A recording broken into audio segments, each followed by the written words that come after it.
Hello friends, welcome back to my channel. আশা করি তোমরা প্রত্যেকে ভালো আছো। আমিও ভীষণ ভালো আছি। আমি মৌ চলে এলাম নতুন একটা ভিডিওর সাথে। সত্যি কথা বলতে কি জানো তো বন্ধুরা, ওয়াইটি এখন খুলতেই ইচ্ছা করছে না। ওয়াইটি খুললেই দেখতে পাচ্ছি যে যার মতন করে পারিবারিক কেচ্ছা বিক্রি করতে বসে যাচ্ছে, মানে কিছু বলার নেই।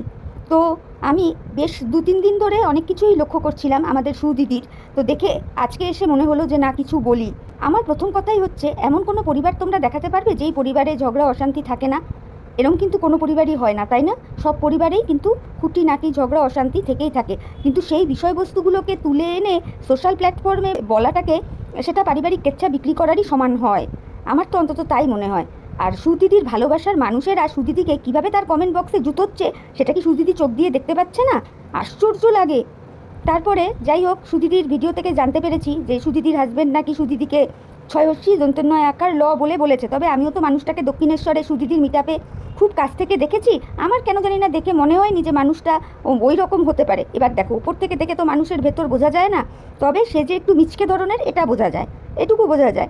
একটু পিঞ্চ করে হয়তো কথা বলার হ্যাবিট রয়েছে। আমার কথা হলো গিয়ে, হাজব্যান্ড ওয়াইফের ভেতরে রাগ অভিমান যাই হয়ে থাকুক না কেন, সেগুলো তো পার্সোনালভাবে মিটিয়ে নেওয়া যায়। সেইগুলো সোশ্যাল প্ল্যাটফর্মে বিক্রি করার মানেটা কি? মানে কি সিম্প্যাথি নেওয়ার চেষ্টা? সিরিয়াসলি, মানে এত জঘন্য লাগছে। সে এতদিন ধরে, মানে সুদিদির কথা বলছি, সে এতদিন ধরে অন্যকে বেচু বেচু বেচু বেচু বলতো। এখন তো দেখতে পাচ্ছি সে বড় বেচুরানি। সে দিনের পর দিন তার হাজব্যান্ডকে বেচতে বসে যাচ্ছে ওয়াইটির প্ল্যাটফর্মে। আমি এইগুলো দেখে না বলে আর থাকতে পারলাম না। সেই জন্যই কিন্তু এখনকার আমার এই ভিডিওটা করা। তারপরে হঠাৎ করে কোথাও কিছু নেই, 2 বছর আগে সে ট্রিটমেন্ট করিয়ে এলো, সেই ট্রিটমেন্টের কাগজপত্র সে এখন দেখালো। কেন বাপু, কেন হঠাৎ এইগুলো দেখানোর মানে কি? দেখিয়ে সে এটা বোঝাতে চেষ্টা করলো যে সে নানান রকমের চেষ্টা করেছে, কিন্তু সে ফেলিওর হয়েছে। তার ব্লকেজ খুলে যাবার পরেও সে সন্তান ধারণ করতে পারছে না। তবে আমার একটা জিনিস মনে হয় কি, দেখো, যতই আমরা মানে মন মানসিকতার দিক থেকে আপ টু ডেট হই না কেন, এখনও এরকম বহু পরিবার রয়েছে, বাড়ির একমাত্র বউ, সে যদি একটাও সন্তান দিতে না পারে, একটু টানা শুনতেই হয় শ্বশুর বাড়ি থেকে, শুনতেই হয়। সুদিদির ক্ষেত্রেও হয়তো সেই রকমটাই হচ্ছে বা হয়েছে বা হয়। তো সেই জিনিসগুলোকে নিয়ে ওয়াইটির প্ল্যাটফর্মে দিনের পর দিন বেচতে বসতে হবে। একদিন হয়, 2 দিন হয়, 3 দিন হয়, এখন দেখতে পাচ্ছি রোজের রোজ রোজের রোজ। নাকি এর পেছনে অন্য কোনো কারণ আছে? ওদিকে সুদিদি দেখছে মারিয়া পম্পম ভালোই ভিউজ টেনে নিচ্ছে। আর ম্যান্ডির কথা কি বলবো, সে তো মানে কন্ট্রোভার্সি জগতে একদম আলাদাই, ব্লগিং জগতেও আলাদা, আর কন্ট্রোভার্সি ছুড়ে দিতেও সে আলাদা। তা এখন সুদিদি ভাবলো আমি আর বাদ থাকি কেন, আমিও নেমে পড়ি কোমর বেঁধে।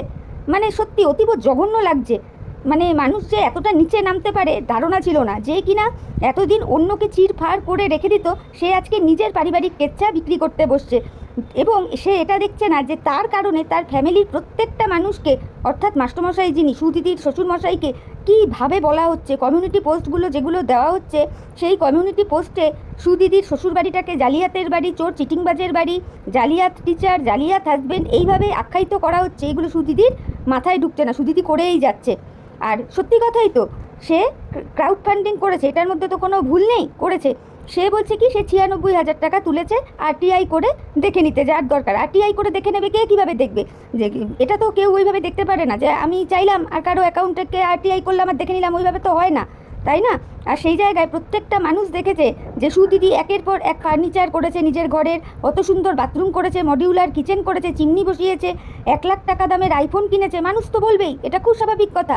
সুদিদি যেখানে নিজের মুখে বলেছিল তার হাজব্যান্ডের 10,000 টাকা 12,000 টাকা ইনকামে নাকি জল গরম হয় না, তার বউ যদি এখন 1 লাখ টাকার আইফোন ইউজ করে, সেটা বিলাসিতা ছাড়া আর কি, তাই না? বিলাসিতা ছাড়া আর কি। তারপরে এরকমও শুনতে পাচ্ছি যে যারা নাকি সুদিদিকে টাকা দিয়েছিল, তাদের মধ্যে অনেকেই টাকা ফেরত চেয়েছে, আর সুদিদি তাদেরকে ব্লক করে দিয়েছে। জানি না এটা কতটা সত্যি আর কতটা মিথ্যা, কিন্তু এখন শুনতে পাচ্ছি বাড়ি থেকে সে আলাদা থাকতে চাইছে। এদিকে কালকে যখন সে তার ওই ভিডিওটা করলো, ওই শপিংয়ের ভিডিওটা, মানে আমি দেখে হাসবো না কাঁদবো আমি ভাবছিলাম। ওটা কি শপিংয়ের ভিডিও হয়েছিল বন্ধুরা, তোমরাই বলো তো? শপিং করার ভিডিও দেখতে কিন্তু প্রচুর মানুষ ভালোবাসে, আমার তো ভীষণই ভালো লাগে দেখতে। তাহলে আমার কথা হচ্ছে, সুদিদি দার্জিলিংয়ে এসেছিলো, বিভিন্ন রকম জিনিসপত্র কিনেছে, তাহলে সে তো সব কিছু নিয়ে থুয়েই বসবে, তাই না? কিন্তু না, সে অল্প কিছু জিনিস দেখাতে পারছে, আর বাকি জিনিসগুলো বলছে ওপরে আলমারিতে রয়েছে, আর বাকি জিনিস সে দিয়ে দিয়েছে। ননদের ছেলে মেয়ের জন্য যেগুলো এনেছিল সেগুলো দিয়ে দিয়েছে, আর কিছু জিনিস আলমারিতে রেখেছে, আর কতগুলো পঞ্চু ওইগুলো দেখালো হচ্ছে সামনাসামনিতে। আর শাশুড়ি আর ওর মায়ের জন্য 2টো চাদর এনেছে, সেটা দেখালো। আর শুভজিতের জন্য এনেছে 2টো মাফলার। বলি সুদিদি, তোমার হাত একদমই উল্টায় না, এটা কিন্তু বাস্তব কথা, জানো তো? তুমি মনে কিছু করো না, এটা বলতে বাধ্য হচ্ছি। তুমি এত কিছু করতে পারলে, এত জিনিসপত্র আনতে পারলে, তোমার শ্বশুরমশাই আর তোমার বাবার জন্য দুটো হাফ সোয়েটার নিতে পারলে না দার্জিলিংয়ে? ওই রকম হাফ সোয়েটার প্রচুর পাওয়া যায়, প্রচুর প্রচুর। বুঝতে পেরেছো তো? নিজের মনটাকেও একটু বড় করো। তারপরে এই যে শুভজিৎদের কথা বলি, আজকে ওদেরও তো ফ্যামিলির অবস্থা যে আহামরি কিছু তা তো না, কিন্তু তবুও তোমার বিপদে আপদে তুমি যে তোমার পোষ্যটাকে ওদের বাড়িতে রেখে যাও, ওরা কিন্তু একেবারে বুক দিয়ে আগলে রাখে, যতটা পারে সেইভাবে আগলে রাখে। আর তুমি কি আনলে ওদের জন্য? দুটো মাফলার। কেন ওদের জন্য দুটো সোয়েটার নেওয়া যেত না? যেত তো। বা মিঠুদির জন্য একটা চাদর আনতে পারতে না? পারতে তো। তুমি মানে নিজেকে না কি বলবো, তুমি দেখাও মানে যতটা ততটা তুমি নও। বুঝতে পেরেছো তো? তুমি প্রচণ্ড স্বার্থপর। তোমার সাথে তো আমি মিশে দেখেছি, মানে কি বলবো, আর সিরিয়াসলি বলার কিছু নেই। আর শোনো, একটা কথা বলি, তুমি তোমার হাজব্যান্ডকে এতগুলো দিনে ওয়াইটিতে সকলের সামনে ভালো হিসেবেই প্রিটেন্ড করে গেছো, আমার হাজব্যান্ড এই, আমার হাজব্যান্ড ওই। সেই তোমাদের একেবারে চুমু চাটি খেয়ে ব্লগিংয়ে উড়ি বাপ রে অনেক কিছু দেখিয়েছো তুমি। তোমার চোখে কি একটু পড়েছে? তোমার হাজব্যান্ড তোমাকে চুমু খেয়ে নিচ্ছে, তারপরে মনে আছে একটা ব্লগিংয়ে তুমি আর তোমার হাজব্যান্ড পাশাপাশি শুয়েছিলে, তোমার হাজব্যান্ড তোমাকে জড়িয়ে ধরার চেষ্টা করছিল, মানে অনেক কিছু দেখিয়েছো। বুঝতে পেরেছো তো? হঠাৎ করে শুনতে পাচ্ছি তোমার হাজব্যান্ড মানে এখন অন্যরকম হয়ে গেছে, তোমাকে ছয়শ্রী নয়াকার ল বলছে। কিন্তু কেন বলছে? এর পিছনের কারণটা কি? নাকি এইটাই ধরে নিব যে ওই যে ক্রাউড ফান্ডিং করে 96,000-এর কথাটা যেটা বলেছো, সেটা 96,000 না, সেটা লাখের গল্পে চলে গেছে। লাখ লাখ টাকা, লাখ লাখ টাকা। যার জন্যেই কি তুমি সবার থেকে নিজেকে আলাদা করে নিতে চাইছো, যাতে কোনো রকমের আজ তোমার শ্বশুর বাড়িতে না এসে পড়ে? মানে যা হবে তুমি সামলে নেবে, এরম একটা ব্যাপার নাকি? আশ্চর্য না? তুমি তোমার শ্বশুরবাড়ি ছেড়ে দেবে বলছো, অথচ সোয়েটার ফোয়েটার সব তোমার হাজবেন্ড নাকি ওপরের আলমারিতে তুলে রেখেছে। আর তুমি রোজই বলে যাচ্ছ যে আমি আর এখানে থাকবো না, চলে যাবো। তো যাচ্ছও তো না। আর এর আগেও তুমি বালিশ ফালিশ বানিয়েছিলে, তখনও এই গল্প আমাদেরকে শুনিয়েছিলে যে থাকবো না, বাড়ি থেকে চলে যাব, 2 বছর ধরে অশান্তি চলছে, আমি সব চেপে রাখি, বলতে পারি না। তাহলে যেই কথাগুলো তুমি সম্পূর্ণটা ক্লিয়ার করে বলবেও না, আর খেচড়াভাবে রাখবে, তাহলে সেই কথা বলার মানে কি? আশ্চর্য। তারপরে আরও একটা কথা বলি সুদিদি, কিছু মনে করো না, তোমার না সত্যি কোনো স্ট্যান্ড পয়েন্ট নেই। বুঝতে পেরেছো? স্ট্যান্ড পয়েন্ট নেই। এই মারিয়া আর অনুপম বাজেটে হয়নি বলে তোমাকে নেমন্তন্ন করেনি, এতটাই এরা তোমাকে অপমান করলো। আর তুমিও তখন গলা উঁচিয়ে তখন বললে জীবনে আর কখনো মারিয়ার সাথে কথা বলবো না, এই না ওই না, সম্পর্ক শেষ, হ্যান ত্যান। উরি বাবা, আবার একটু কি হলো, আবার মারিয়া থেকে তোমার মারু হয়ে গেল। আর মারিয়ার বর তোমার কাছে ক্ষমা চাইলো বরাহনন্দন বলার জন্যে, যে সে যাদের যাদের বরাহনন্দন বলেছে সে এটা বলে ভুল করেছে, কিন্তু সে তোমাকে বরাহনন্দন বলেনি। আর তুমি তার হয়ে বলে দিলে সকলকে। কেন তা হবে? কেন তা হবে? তুমি বলার কে? তুমি বলার কে, তাই না? তোমাকে যে সে বলেনি সেটা ঠিক আছে, তোমার তো তখন এটা বলা উচিত ছিল অনুপমকে, যে অনুপম আমার কাছে বলে কি হবে, তুমি অন ক্যামেরায় সবার কাছে ক্ষমা চাও, পার্সোনালভাবে ক্ষমা চাইলে তো হবে না। বলেছো? বলনি। আশ্চর্য। মানে আর কত নিচে নামবে সেটাই দেখার বাকি রয়েছে। তবে তোমার প্রচুর ভালোবাসার মানুষের কাছে কিন্তু তুমি খারাপ হয়ে গেছো। দেখো তোমার কমেন্ট বক্সটা, মানুষ তোমাকে কিভাবে বলছে।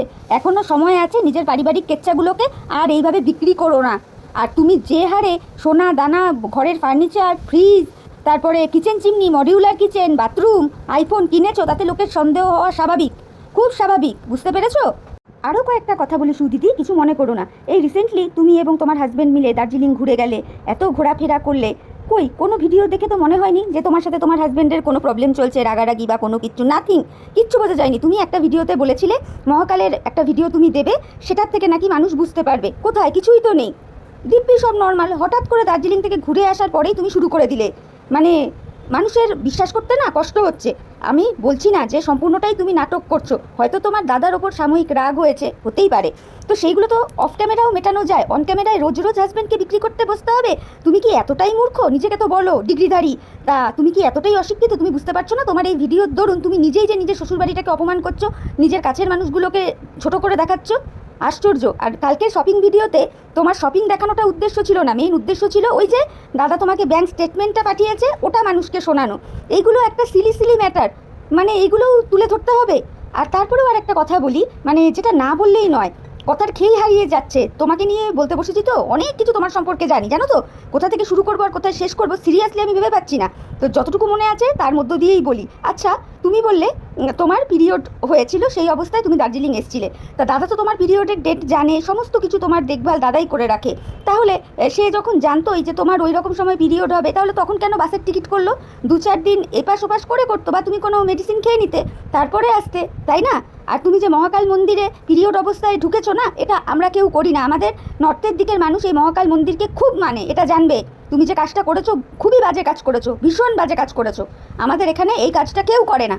যাই হোক, আমার মনে হলো তোমাকে এইগুলো কথা বলা যায়, সেই জন্যই বললাম। দয়া করে নিজের পরিবারটাকে, অন্তত তোমার দেবতুল্য শ্বশুরমশাইকে সোশ্যাল প্ল্যাটফর্মে এইভাবে আর ছোট করো না, এইভাবে আর ওনাকে অপমানিত হতে দিও না, এটুকু তোমাকে রিকোয়েস্ট করবো। ওনার একটা রেপুটেশন, একটা মান সম্মান আছে, এটা জানবে। আর আজ এই সোশ্যাল প্ল্যাটফর্মে তুমি যে পরিস্থিতিতে দাঁড়িয়ে রয়েছো না, এর জন্য দায়ী সম্পূর্ণ তুমি, সম্পূর্ণ তুমি। তুমি যখন ভিডিও করতে, তুমি মানে দিগ্বিদিক জ্ঞানশূন্য এই ভিডিও করতে, বুঝতে পেরেছো তো? যাকে যখন ধরতে তাকে ছিঁড়ে এফোর ওফোর করে দিতে, তার মান সম্মান ইজ্জত কিচ্ছু রাখতে না। তার জন্যই কিন্তু কেসের মালা তোমার গলায় কন্টিনিউয়াসলি ঝুলে গেছে। মানে কিছু বলার নেই। সুখে থাকতে ভূতে কিলিয়েছিল তোমাকে, তোমাকে বহু তোমার ভালোবাসার মানুষরা বুঝিয়েছিল, কিন্তু তুমি শোনোনি। তুমি ভাবতে কি তুমি সেরা, তুমি যেটা বলো সেটাই সবসময় সঠিক, বাকিরা সবাই ভুল। আজকে পরিণতিটা দেখতে পাচ্ছ তো? তো যাই হোক, আমার মনে হলো তোমাকে এই কটা কথা বলা যায়, সেই জন্যেই বললাম। মানে নাটক করার একটা সীমা থাকে, তুমিও যে নাটক করতে লেগে পড়েছো এটা বোঝা যাচ্ছে, বুঝতে পেরেছো তো?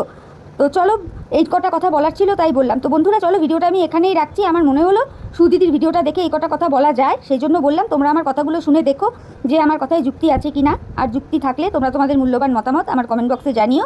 আর ভিডিও শুনে ভালো লাগলে লাইক, কমেন্ট, শেয়ার, সাবস্ক্রাইব করে আমার চ্যানেলের পাশে থেকো। তাহলে চলো, এখনকার মতো বিদায় নিচ্ছি। নতুন একটা ভিডিওর সাথে দেখা হয়ে যাবে। ততক্ষণ প্রত্যেকে ভালো থেকো, সাবধানে থেকো, সুস্থ থেকো। Tata, bye, love you all.